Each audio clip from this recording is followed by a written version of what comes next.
Welcome. I'm Mona Attia. I'm the director of the Institute for Middle East Studies here at the George Washington University. We're so delighted to have you join us.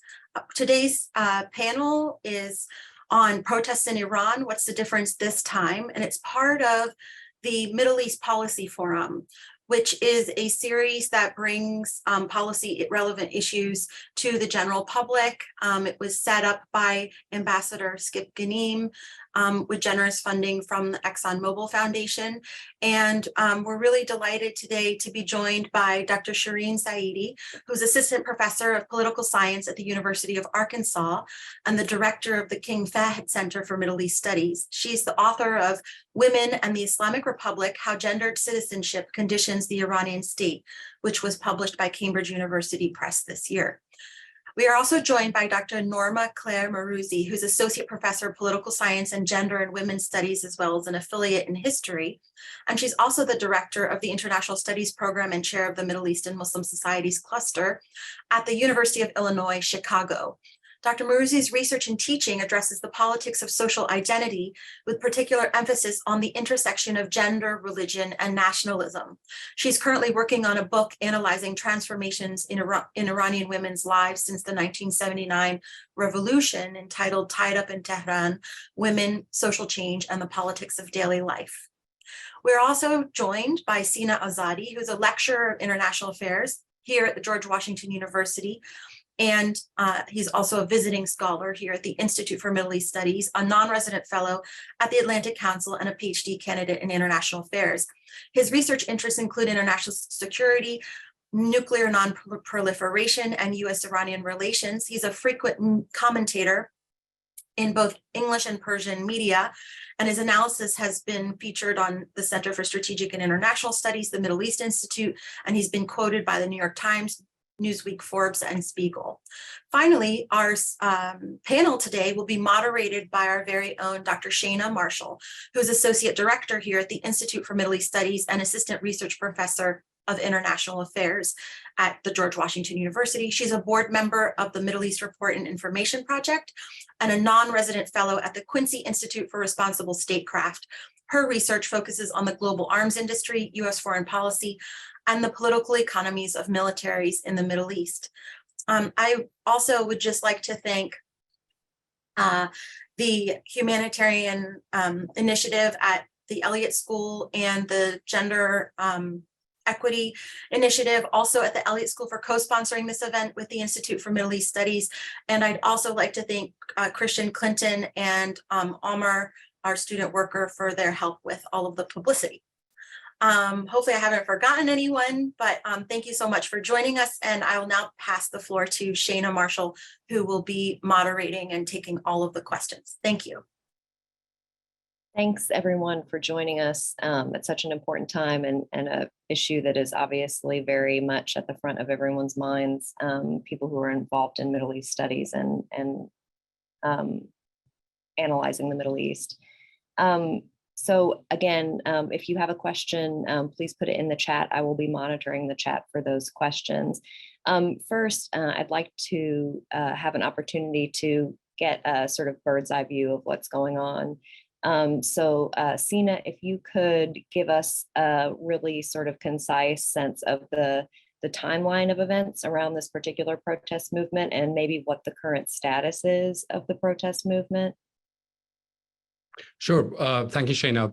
Let me begin by thanking Mona, Institute for Middle East Studies, and everyone who helped arranging this timely panel. I also wanted to thank Shirin and Norma for accepting the invitation, and I'll try to be brief. So the death in custody of Mahsa or Jina Amini on September 16 brought an unprecedented coalition of Iranians into the streets. While the protests were led by women, people from a variety of backgrounds and different echelons of the Iranian society can be seen in the crowds. What initially started as a call for justice and an ending to the presence of the so-called morality police on the Iranian streets, the protests have now evolved into chants directly against the Iranian leadership, calling for a comprehensive political transformation. The slogan, Zan, Zendegi, Azadi, or Woman, Life, Freedom, has brought millions of Iranians and non-Iranians together in support of women of Iran.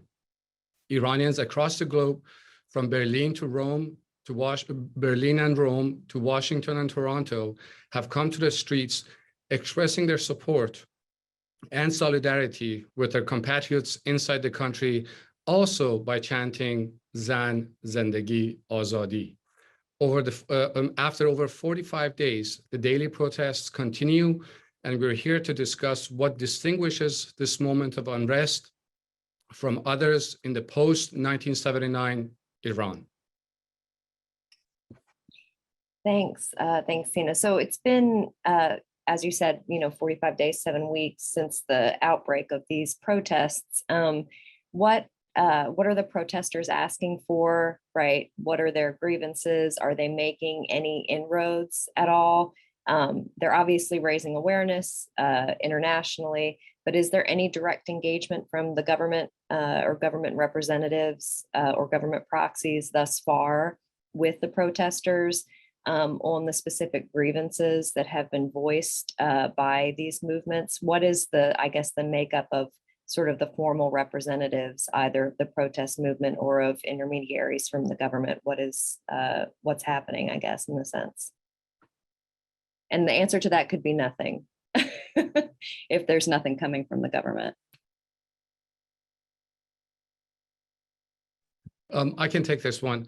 So if you pay attention to the slogans that are on the streets, whether you're discussing Iranian cities or outside of the country, the woman, life, and freedom tells you everything about these protests.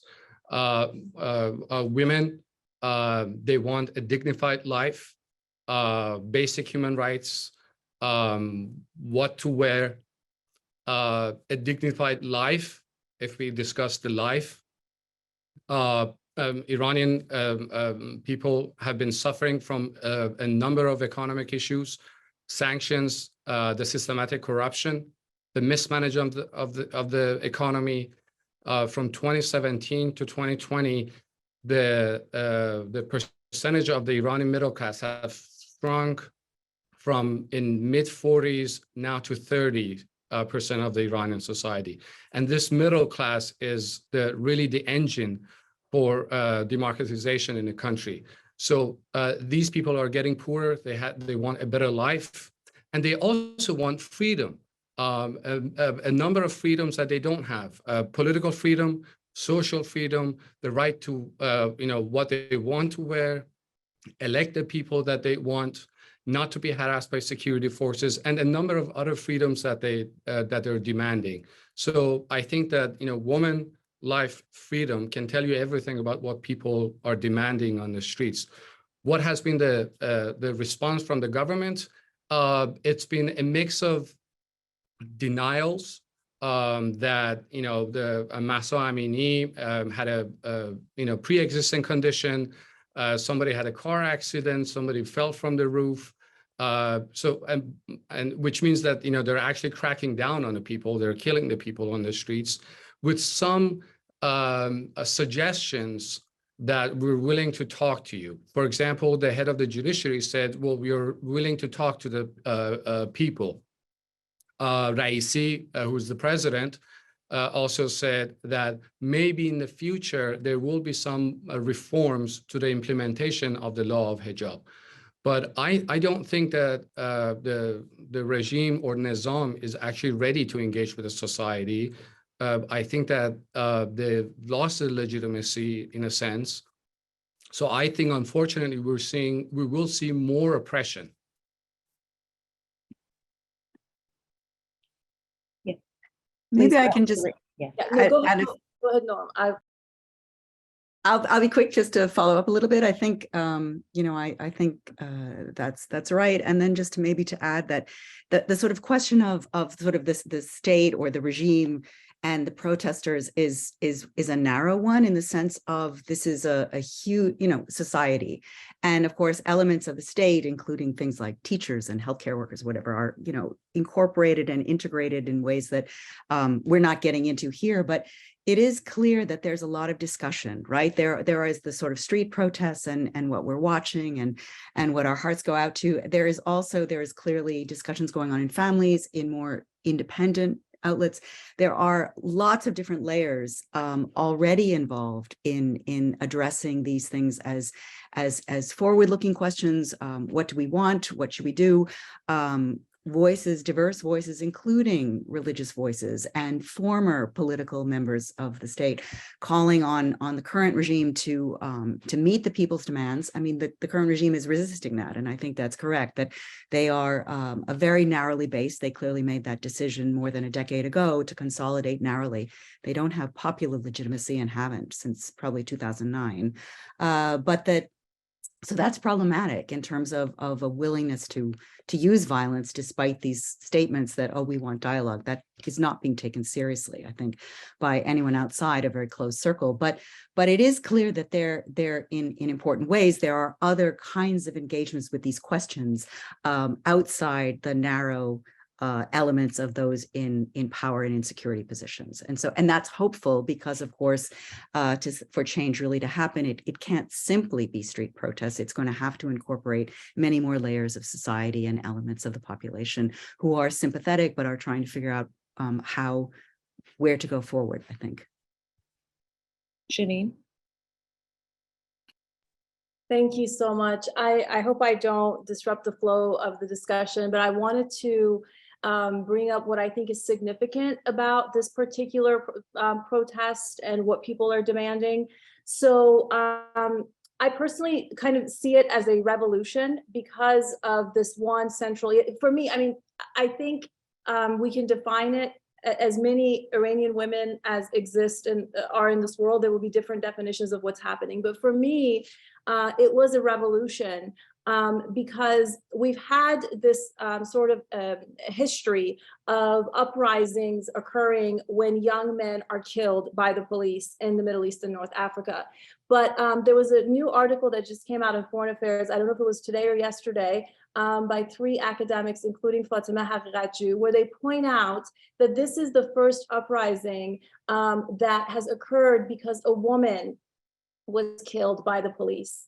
And so for me, what was striking is that these personal revolutions that Iranian women have experienced, where they're just demanding their autonomy, their rights, this has long existed in post-revolutionary Iran and even in modern Iran. But at this particular moment, I think for many of us that, you know, of the older generation that experienced those moments alone, the revolution happened the minute that we see overwhelmingly. I mean, we can talk about the numbers and what the protesters want. And, you know, there's a lot of discussions about that, and there will probably continue to be for decades. But what for me is undeniable is that Iranian men have overwhelmingly come out and protected Iranian women's bodies from the police, but also protected their rights to define what physical autonomy means to them and what they want to do with their body. For me, when I saw that, that is a revolution. And that is something that we're not going to go back from. And it is absolutely global. So when I hear people say, you know, we want to be the voice of the women of Iran, although I understand that it's solidarity, it's transnational advocacy, it's wonderful. But I would also say that we need to pay more attention to actually what's happening, the intricate workings of resistance and power in Iran right now, because they are teaching us something. They are incredibly they are very much so in sync with the larger struggles for Black Lives Matter, women's rights in the United States, the popular protests in Latin America and other parts of the Middle East. So this is a moment that I think as scholars, we have a lot to learn.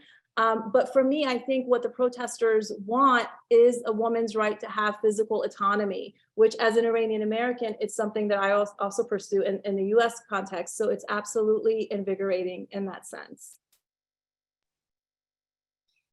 Thanks. To sort of expand on that a little bit, or to give people a little bit more context, you know, since the protests are being led by women and women are sort of the prime movers, how has the that gendered nature of the protests sort of influenced the style or the character of the protests themselves, and then maybe their trajectory as well, right? So what does it mean that they're being led by women? And then also maybe how is it that repression is sort of as a day-to-day experience felt differently by women than it is by men at this sort of particular moment in Iran? Should I try that first, maybe? And the bleak side of so much of this being led by women is that women are also on the receiving end, and it was begun by being on the receiving end of lethal violence.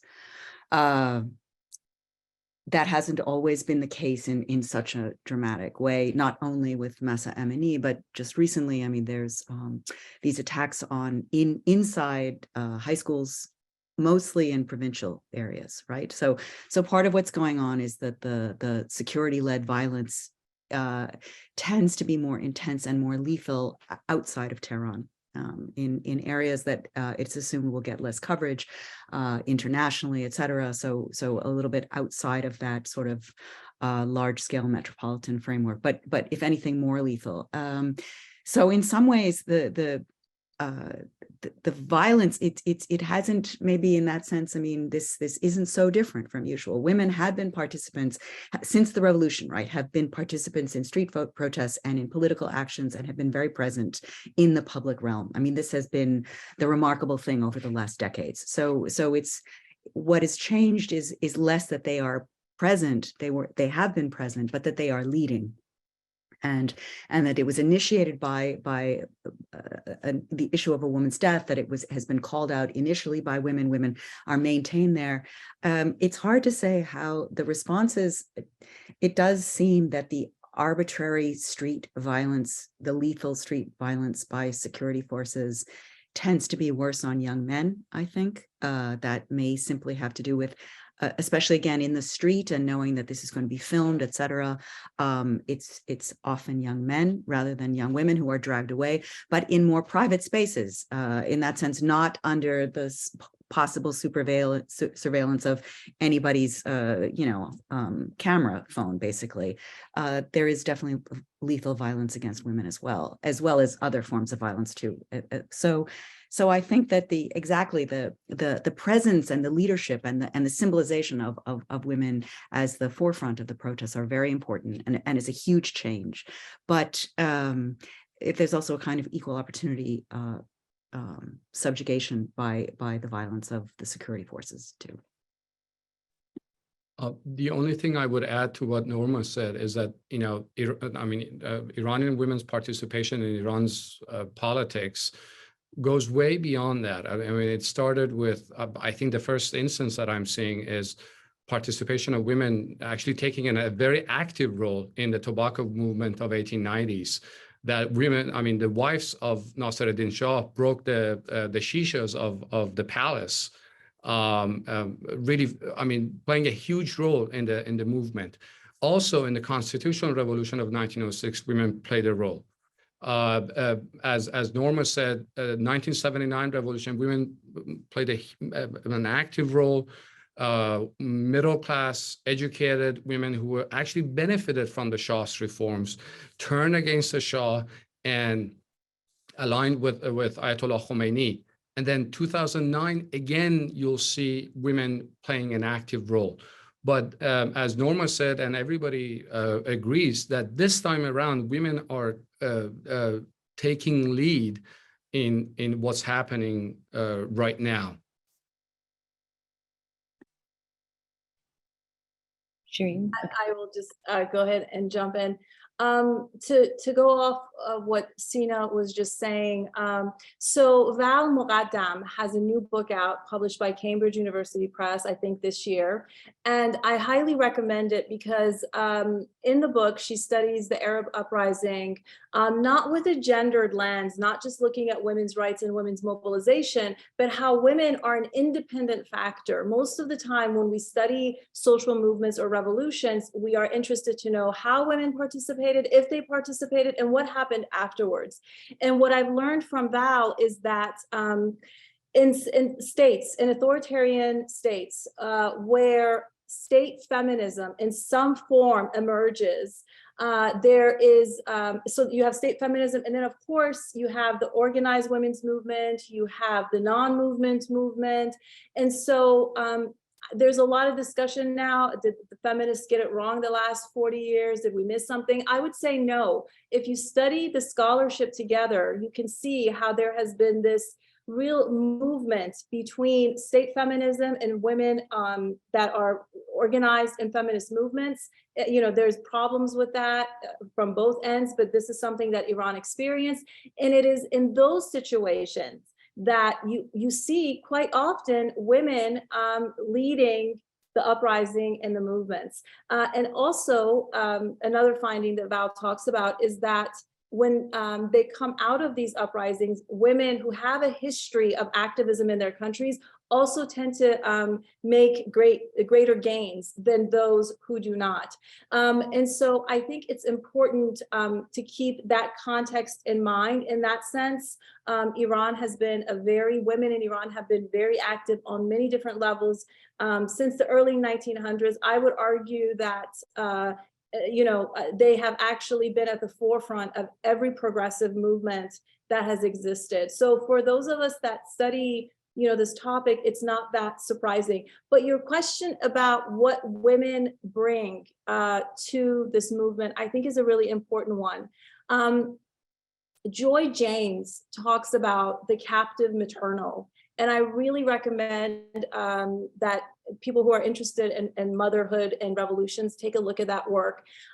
So when you have women leading a movement, it puts the state in a really bad situation because not only is it really offensive to everyone, including the international community, when women or children are killed, there is also this element of, when Ferishteh Ahmadi's daughter is sitting by her grave and she's, she has her hands in the soil and she's holding onto the soil, trying to get her mother back. That to me, she's summoning all the mothers of Iran. That's it. Like, that is it. That's what she did. So all the mothers are present.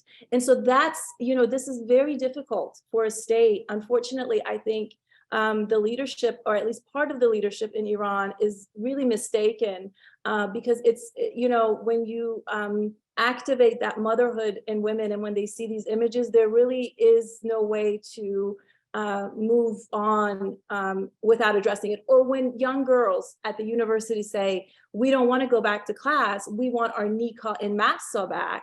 Joy James also talks about this, that in societies that have a religious or spiritual roots, as Iran does, for instance, when people are killed by the police, and you often hear, we saw this in the Black Lives Matter movement, where people say, bring them back, bring them back. And if you can't bring them back, then you're not God. And that means that you have to address this issue right here and right now. So this is a feminization of a movement. And it's absolutely beautiful to watch.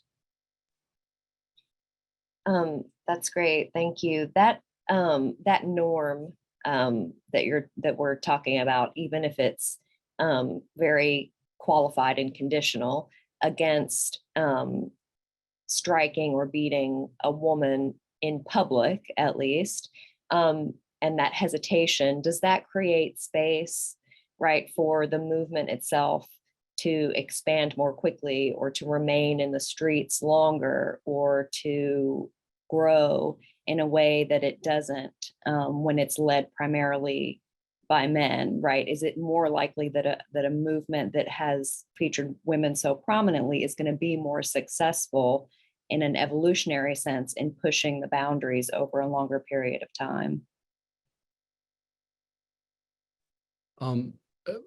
Well, I think that unfortunately, as much as it hurts to admit, the security forces that are out there know no norms. They're on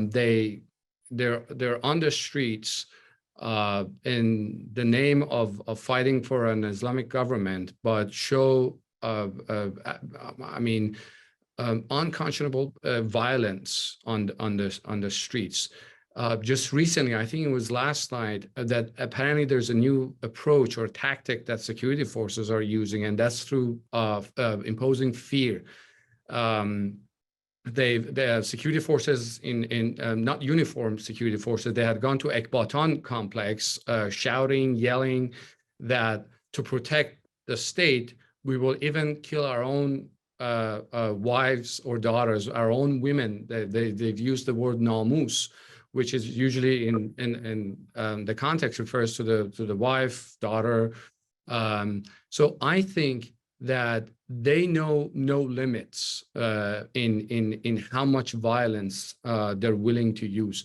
And also in a broader context, I think you have to keep in mind that this is a state that claims legitimacy through religion. Ayatollah Khamenei claims to be representative of the 12th Imam, the 12th Shia Imam, which means that he claims that he can pretty much do anything in the name of God.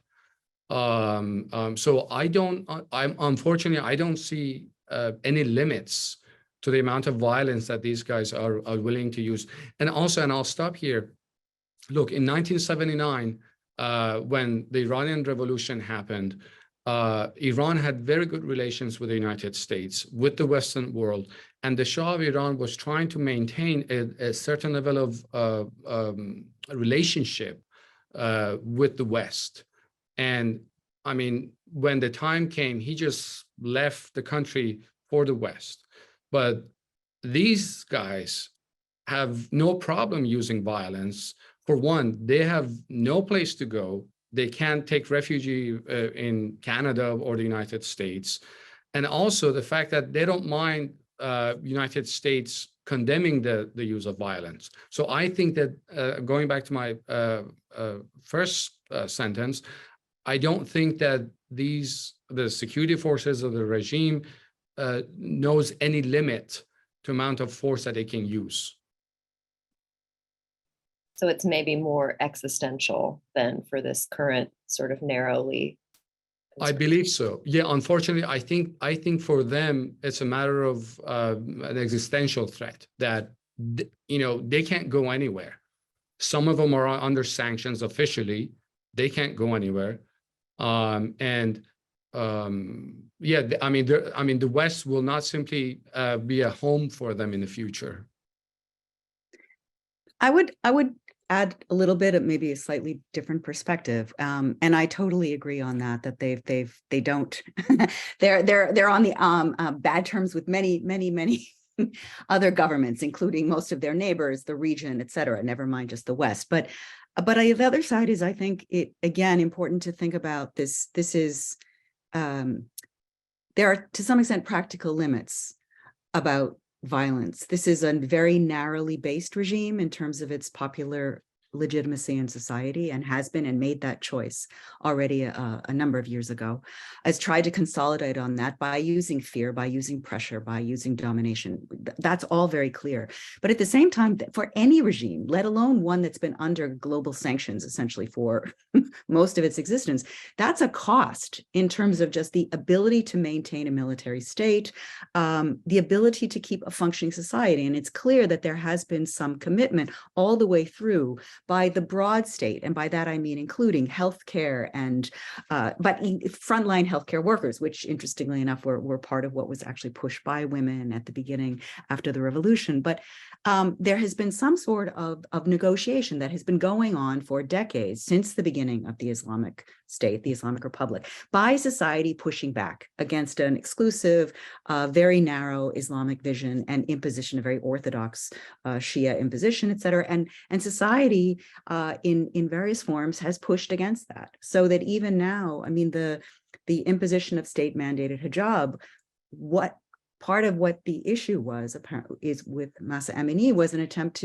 by the state to claim that legitimate appropriate hijab is something that nobody has expected the state to be imposing now for a number of years. That doesn't mean that hijab wasn't enforced, but shorter coats, more color, more hair was tolerated. I mean, all of this. And clearly then this pushback has not been accepted.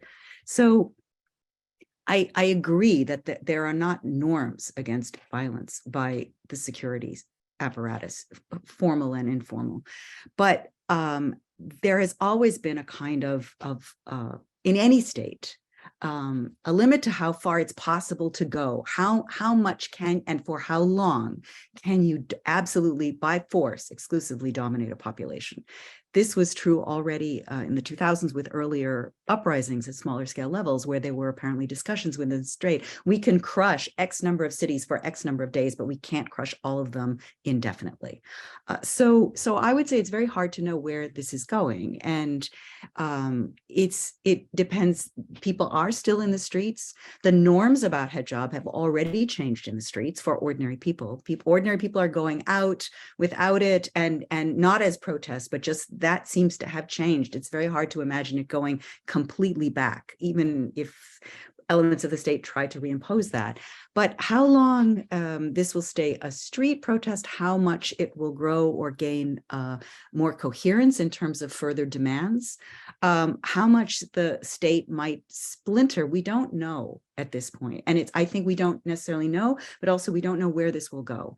At what point will some of the lower level security elements start to peel away? I mean, this is when social movements become actual revolutions, not just personal or social revolutions, but actual revolutions. It's because elements of society, including people with a stake in the current order, start to recognize that they themselves switch.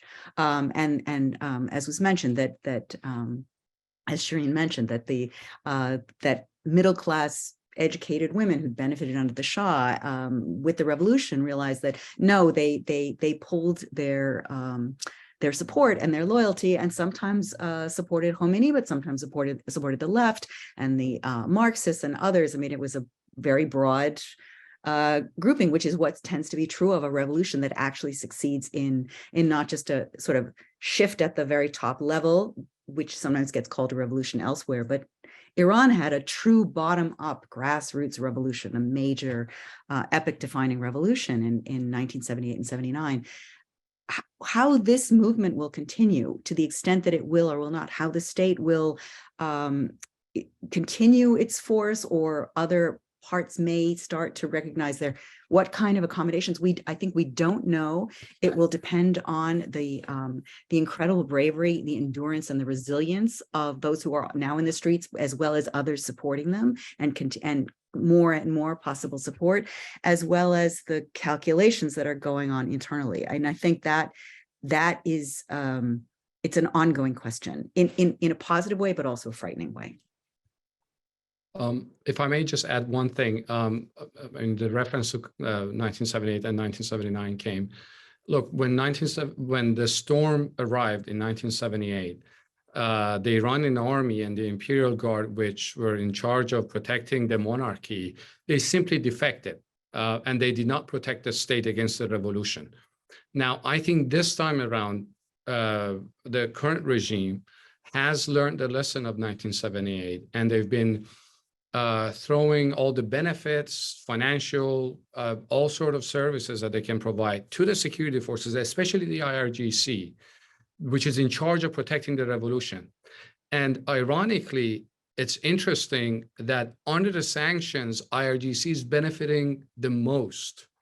All the lucrative deals, selling the oil abroad, import, export, all of these things are with the IRGC. And I don't know whether it's funny or saddening that IRGC-related companies are selling VPN services to the citizens who are trying to circumvent the filtering that the state has imposed on them. So yeah, that's one thing I think we should keep in mind. Yeah, I wanted to sort of continue talking about Shayna's question about what is the path forward for people to remain in the streets. Well, certainly, I think generally that's the idea. The theory is the longer people stay in the street, the more likely it is that leadership will develop and so on. I want to make a few points about that. And I think this is where transnational advocacy could be really important. And this is probably the hard work that so many of us are trying to avoid and are keeping ourselves busy with other things. So the state, I would argue, has actually not used, as my colleagues are saying, all of its force. So as horrific, as traumatizing as some of these scenes are that we're seeing, this is just perhaps just the beginning, maybe not even the beginning. Like this is where I think their use of forces. You have to remember the Islamic Republic has layers and layers of security structures and forces and people. And so I think the state has actually used an equal amount, like exactly the amount it needs to keep the protesters where they are. So the state hasn't used all of its force, but neither have the people. Neither have the people, right? There are more people that can join and come out. So this is a very crucial moment. And I wrote a whole book on the 1980 to 88 period and on the Iran-Iraq war and the first decade of the Islamic Republic. And initially, like everyone else that studies that period, I was just, infatuated with this selflessness, this person who goes forward, whether it was leftist political prisoners, maintaining their identity and being executed, or people fighting in the war to defend their homeland. But now that I wrote that book and I'm older, I really wish we could find ways that don't require so much death. Can we do it another way? I think this is an important question to think about. That's not to say change your goals or change this momentum. Revolution and inqilab, it comes from heart. It means that you've made up your mind, you're committed. That's the difference between, I think, a revolutionary and someone who acts based on emotions, which is more protest and shootish. So they're committed. I'm not, I don't think that anyone should change their commitments just because someone says so. But what I want to say is that I think there's no way around this except staying focused on what's happening in the ground in Iran. And so one of the most important questions for me is how can we aid organization? How can we, think about leadership? Is it necessary? Is it not? What does it look like if the leadership is outside of Iran, if it's transnational? So these are really important questions that I think we need to be asking and thinking about.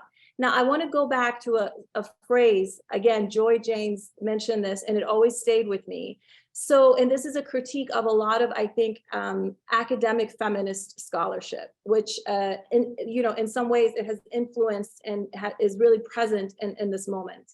So, historically, if we move from authoritarianism to a democracy, we are told, do it gradually. You want to be careful, those that have the coercive means of, that hold the military and the guns and all of that, you don't want to really upset them, they can stop you.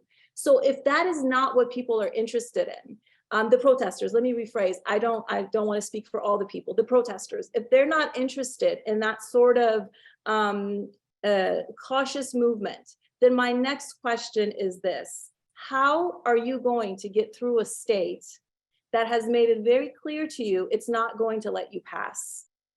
So I think this is where feminist scholars and intellectuals can really support the activists by thinking together about this question. Are we just going to go like 1980, just go through it and die? Or are there other ways that we can at least limit the number of deaths and the bloodshed and how extensive it can be? So I think actually there's a lot of questions that need to be asked about what can support people standing their ground. Thank you, Shirin. This sort of leads into the sort of a broader question about what is the role of the Iranian diaspora in supporting the protests, or what has their role been thus far in supporting either the protests or in targeting dissenting voices or targeting opposition voices. Does anyone want to sort of weigh in on that issue? I mean, there obviously is an enormous Iranian diaspora in so many places. So what we see here obviously are the ones based in the United States, but in Germany and in other countries, I know they're also very active. So I'll be brief. I think that what they have been doing, and from what I've been seeing, is to bring to the attention of the outside world what's happening in the country. As I said in the introduction, you see the Iranian community outside of Iran, from Rome, Berlin, London, Washington, Toronto, Vancouver, all these cities, major cities, people coming to the streets, chanting the same, Zan, Zendegi, Azadi, woman, life, freedom. I think this has been keeping the spotlight of media on what's happening in Iran. They're getting a lot of attention, and they're getting the attention of politicians. In Canada, for example, Prime Minister Trudeau attended the Iranian community's protests in support of what's happening in Iran, which I think is a good job in maintaining the focus on what's happening in Iran.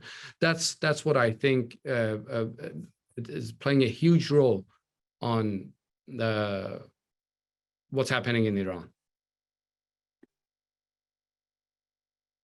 Maybe I'll add too, I think actually something like this, and my colleagues who are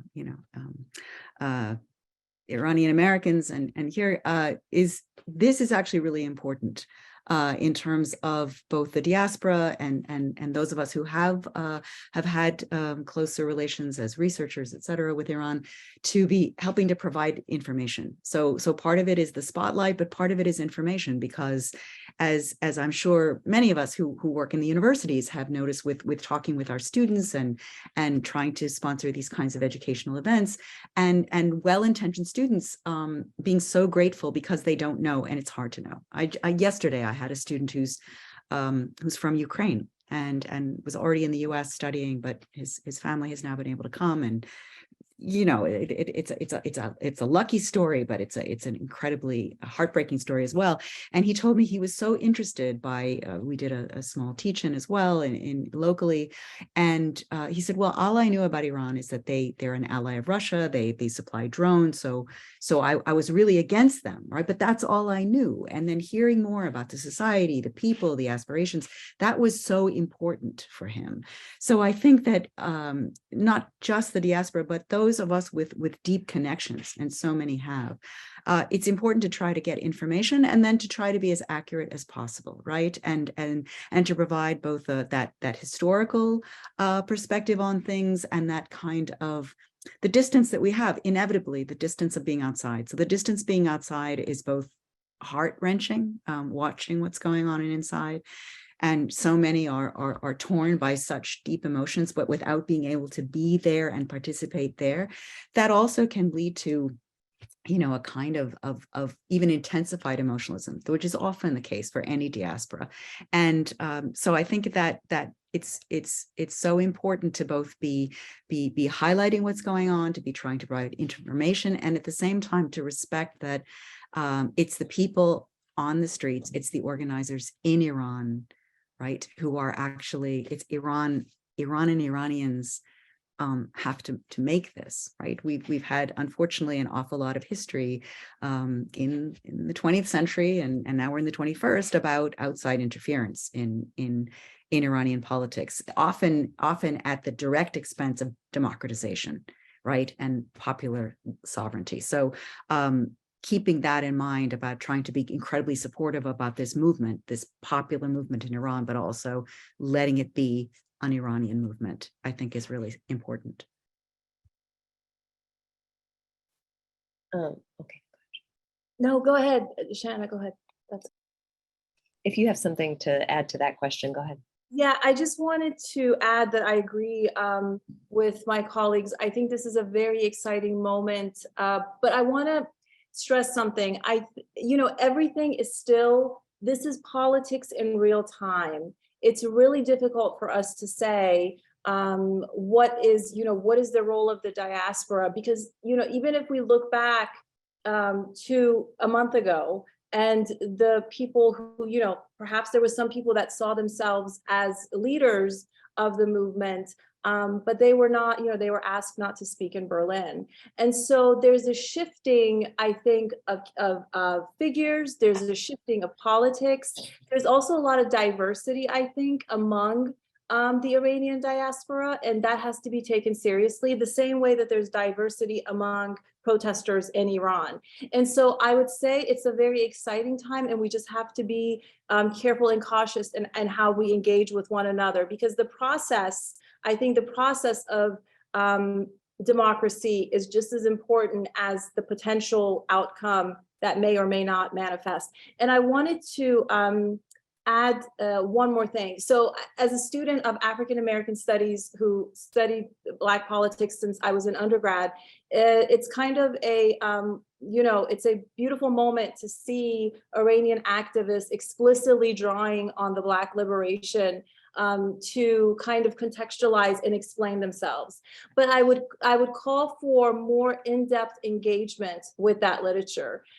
So for instance, if Martin Luther King had a dream, he had a speech, I have a dream, he also wrote letters from a Birmingham jail where he talks about the dangers of infiltration, where he talks about, being a nonviolent activist and being told he's too radical by people who claim to be allies, and he doesn't know what to do with that. So I think that unfortunately, I wish as a scholar, there was a way for me to say that I wish I could give a shortcut and say that there's this way and we can do it, it's quicker. But I don't think there's any way except doing the heavy lifting, educating ourselves, keeping focused on Iran and remembering that the future is going to be determined by the people inside of Iran, and consistently asking, what can I do to help you with friends, family, and others, yeah. You mentioned the diversity, of course, among the diaspora. There's also diversity, of course, about who is and who is not supporting, I guess, the protests domestically, right? So who are the social classes that are not protesting? Are there, sectoral interests that are resisting engaging in the protests? Is there a generational divide at all in terms of who's out in the streets? I know there's been, so many deaths, 250 or something deaths, and so many people taken into police custody and still under arrest. But they've, I guess, been overwhelmingly young people. Is it just that we're seeing the images of young people because they create the images that are better for international consumption and for media? Or is it the case that older generations are not out in as great numbers as younger generations are? Let me just say really quickly, I would just say that, and then Sina, please, sorry about that. But I think street protests anywhere are almost always a young person's game. I mean, and I hate to call it a game, except in the sense of it's always that case. Almost everywhere, street protests are young people. And especially under more severe repression, that's the case, because not only do they often feel invulnerable, as young people everywhere often do, but also they often have a less of a sense of what they have to lose, right? Parents of young children and those supporting extended families who are a bit older just have much more of a sense of like, what is the cost, not only to me, that young people often don't think. So I think that sense that this is just a younger person's protest movement, that's not untypical. The question is exactly, and I'm sure, Sina, you'll speak more in detail and knowledgeably to this about other ways that their support is happening, that we're seeing roll-ins from other parts of the population. So I just thought I'd qualify that, because there's such a focus on youth, and that's not what's really significant and unusual, I think, about this. It's other aspects. I think Norma is absolutely right. What I would say is previously in 2009 with the Green Movement, you had, a specific class of society, the urban class, educated with a limited aim of and you can say from, you can discern it from the slogan of "Where is my vote?" In 2017 and 2019, it was mainly the working class coming to the streets, and what brought them to the street, and what I should say, what ignited the protests, were the rapid hike in price of poultry, and then in 2019 it was gas prices. But this time around, I think there's a widespread protest among a number of the different classes of the society, especially young people, which Norma pointed out. They have not seen the revolution. Most of these people were born in 1990s. The average age, according to the regime stats, is 25 years. In 1990s, 2000s, they have not seen the revolution. They have not experienced the war. They are not connected with the ideals of the revolution, this Islamic notion of revolution. No, they want to have a normal life, social freedoms, political freedoms, something that their parents went to the streets and protested against the Shah. This is something that they want. But there's also I should call it an inconspicuous class of society. We're not seeing them on the streets, but they're actually supporting the streets. And these are like the people who inside their homes supporting the streets. For example, posting stuff on Instagram, Twitter, things like that. They're trying to circumvent the filtering and the censorship of the government and share information. These are mostly, I would say, in 30s, 40s, that are quite familiar with technology, but are not coming to the streets, and we're not seeing them. But again, as I said, I think the younger generation plays a critical role, especially the university students that are actually taking charge in demonstrating against the regime. I think that's exactly right, but I do think that in terms of how long this lasts and the effect that it has, it's the question is exactly going to be how much other elements come in with other kinds of support, and that means strikes by workers. Some of this we're seeing happening. I mean, this morning I saw a video of a protest through the bazaar. I believe it was the Tehran Bazaar, like the bazaar as a classification, and the participation of the bazaar, merchants, sort of traditional capital in that way in the Iranian Revolution has been highly well documented, right? We know about that. They don't play the same role that they did, but these other aspects of society, the question is whether, again, I don't want to prognosticate, but or look ahead too far. And certainly I don't have none of us have a crystal ball, but part of this question is this going to remain a kind of protest by predominantly young people in the streets, apparently over women's bodily autonomy, or clearly it's tapped into huge amounts of other frustration, which is why it immediately became much bigger, the chants changed, et cetera, about a dissatisfaction with how the regime has managed society, basically, in all different aspects, politically, bodily, but economically, medically, all sorts of things. So whether or not this becomes another shift, another pushback from society that leads to some kinds of accommodations and not others, or whether this grows, will have to do not just with who's in the street, but other kinds of support in doing things and in not doing things. So that we see some, but the question is what else is happening and what might happen, which we don't know, but that will be something to watch for, I believe.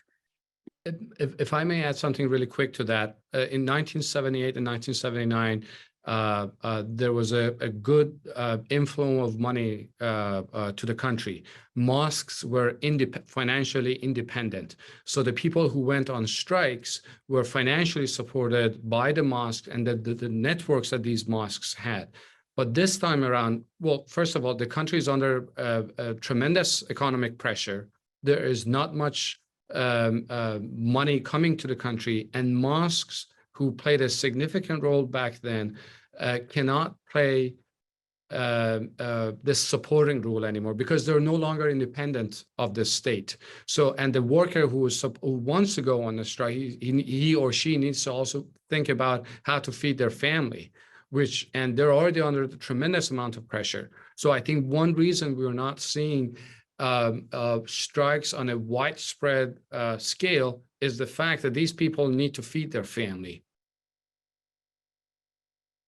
Yeah, I just want to plug quickly Payman Jeffrey's sort of Twitter feed for covering labor issues and labor strikes and strikes in the petroleum sector in particular in Iran, as well as the work done by the Middle East Research and Information Project, merip.org, which also has, going back quite a long way, really good coverage of Iranian labor strikes and labor politics. So if people are interested in that particular question, there's great coverage to be had there. Shirin, did you have? Yeah, I wanted to first, I forgot to mention this. I completely agree with Norma about two things. One, I don't think that we should, I think we need to be alert to how much power the state has, but we also shouldn't allow it to discourage us. The most powerful armies of the world cannot defeat people when they're united. I think the issue here, as Norma said, I mean, how you can't kill everyone, you can't be everywhere at once. What we need to stay focused on is how can this organization happen on the ground, and how can it be sustained, and what relationships need to be forged for that to happen. So I wanted to add that. And also something else that Norma said, I absolutely believe if you don't know what you should be doing, it might be better to do nothing than to do harm. So please, and not just in this issue, but in all aspects of life, it's okay to wait and study and figure out exactly what you want to participate in. I want to connect this, and I think this is sort of what Sina was doing. You asked I think initially there was a question about who are the people that are currently supporting the state, and what is this about? And I think Sina kind of touched up on it. For many of us that are against sanctions, we're always accused that you're against sanctions and you are strengthening the state. But I want to break it down exactly with this issue about how sanctions actually work to strengthen authoritarianism. When a country is targeted with sanctions, what they do is that they have this opportunity to co-opt parts of society that are going to have trouble surviving. And so I would argue that in the last at least 15 years, 15 maybe more years, ideology has not been central at all for the people that support the state through all of the various human rights violations that exist. I do think that there is a small core in the Islamic Republic that's ideological. I'm not talking about them. I'm talking about the general population that supports them. It's not ideological. It's a relationship of convenience, and it's mostly about finances.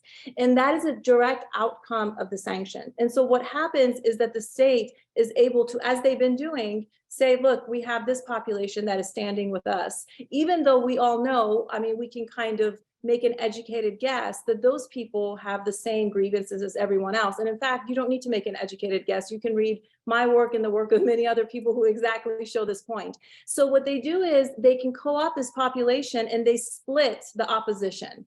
And next to that, so that's happening. And then what is also taking place is that when a country is targeted with sanctions, it signals to the opposition that the country that is sanctioning, which is usually bigger and more powerful, wants something else there as well. And so sometimes they support the opposition. Certainly the Islamic Republic is just counting and assuming that the United States would support the opposition, but sometimes they don't. And it can result in miscalculation about how much power you have at any given moment. And what is essentially, it's like a war strategy that you have to have. And if you're not able to make those assessments accurately, then you're going to lose a lot more than you may gain. So that is what's at stake when we talk about sanctions. And I just wanted to clarify that. And those are the people that are support. Those are the people that you see in the streets with the state. Does anyone have want to speak on that particular. I mean, this is generally the elephant in the room, the sort of last question that I was going to ask is that, of course, there's an enormous amount of discourse in the US right now about what can the United States do, to support the protesters. And of course, many people are very afraid of the US doing too much to support the protesters and having a repeat of all of the failed regime change interventions that the United States has been responsible for in previous decades. So does anyone want to speak specifically to that issue, either how it's received domestically in Iran or what they're hearing here in DC or in other parts of the country? I think that whatever the Biden administration does, it will be accused of interfering in Iranian affairs regardless. The regime will definitely, anything that the U.S. does, will point to the U.S. and says this is interference. This is a conspiracy from the U.S., Israel, MI6, all these countries that want to topple the regime. But I would say that I think, and Biden administration, I think is on the right path to allow Iranians communicate with each other freely and to circumvent the sanctions that the censorship, the internet censorship that the government imposes. I think the administration has done something, but I don't think it's enough. I think it needs to be more proactive. It needs to send clear messages to tech companies that if they provide services to Iranians inside the country, they will not be prosecuted, because most of these companies, tech companies, are afraid of doing anything related to Iran. Iran is like a radioactive material that every company tries to avoid. So I think that the administration can send clear guidelines and messages to tech companies that if you provide services to Iranians, we will not prosecute you. I think that's one thing that the U.S. should do. The second, I think that, and Rob Malley was speaking to Carnegie yesterday, and he said it's not our policy or not our decision to determine the fate of Iranians, meaning that I think one of the things that the U.S. can do is to leave it up to Iranians to decide what they want. I don't think any country can discern the interests of another country. I think the Iranians are well equipped to determine what they want, but what the U.S. can do and should do is to send signal to companies that yes, you can provide certain services to Iranians. And I stop here. I'm all in favor of humanitarian and human rights sanctions, targeted sanctions that go after people who are guilty of violating human rights. But I will not support, and I do not support, broad economic sanctions, which I see actually have negatively impacted the Iranian society.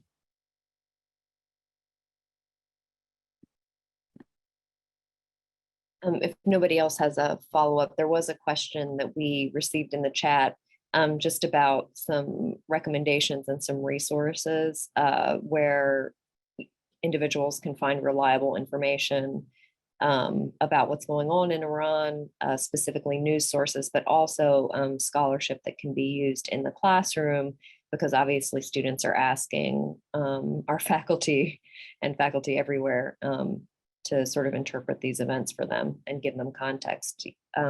If you could each give us, I guess, a recommendation, that would be great. I would second, Shanna, what you recommended, and I would say MERIP, the Middle East Research and Information Project, which over the years has done extensive Iran coverage. Usually these are, and MERIP, for those who aren't as familiar, was a quarterly journal and now is entirely online. It's a website, but typically and I've been on the editorial board and been a contributor myself, but the idea of MERIP articles typically is that they're written by experts, usually by scholars, but they're shorter and they're more accessible. So they're exactly, the effort is to write them. It's substantive work, it's researched work, but it's good to use in the classroom for ordinary students, not just advanced graduate students, and for ordinary people. And I'm terrible at putting stuff like this in the chat while I'm on this, but if that can go in the chat so that people can find it, I think, because there's a lot of stuff there, multiple authors on politics, on the revolution, on society, on women, on labor, and over an extended period of time. So that's a kind of nice set of references, and then lots of different authors included as well.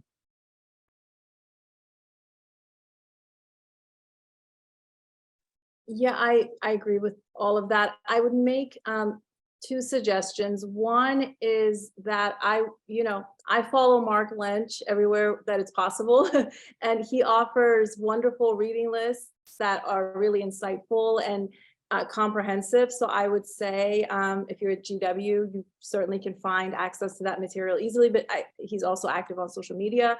And I would also I would suggest that you study Iran in the broader context of politics of the Middle East, but also global politics. So Cambridge University Press has a wonderful series edited by Arshina Adeb Muqaddam. I think it's called The Global Middle East or Globalizing the Middle East. It's a wonderful series, and every book in that series, really, that's exactly what they do. They help us think about what's happening in Iran, what's happening in Egypt in a different context, but within the larger structures of the world. And I would also suggest that read about liberation and freedom, read about other people who've had similar struggles. And I think that's the greatest form of solidarity, is to really read people's history and not appropriate it. And also it's useful when you're thinking through your own struggles as well. I mean, this will be sort of maybe a parting issue, but specifically in the case of Iran, it is very difficult for a non-expert to navigate what is and is not a legitimate news source, right? I mean, because there are a lot of very well-funded websites that look very legitimate and very genuine, and it may be that it's a mouthpiece of the government, or it may be funded by the Saudi government to undermine. I mean, I would say it's almost worse than really any other sort of case in the country, in the Middle East region, that I can think of in terms of a non-expert sort of wading through this stuff. So these recommendations are really helpful. And if anyone has another one that they want to mention or tag or put in the chat, that would be really super helpful. One small recommendation would be, don't trust anything that you read on social media. Try to do a research. If it sounds a little strange, spend some time and research it. Sometimes, and mostly actually, they turn out to be just misinformation.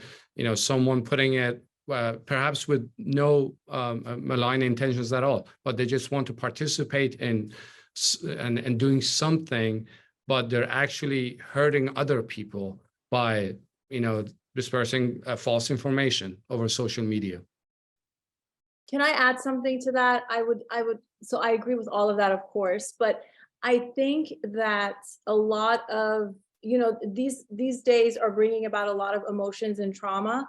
And what I tell my students, especially Iranian students and friends, I tell them, believe what you want to believe. Trust your anger, because I think we are going to have a lot of new knowledge born out of this moment.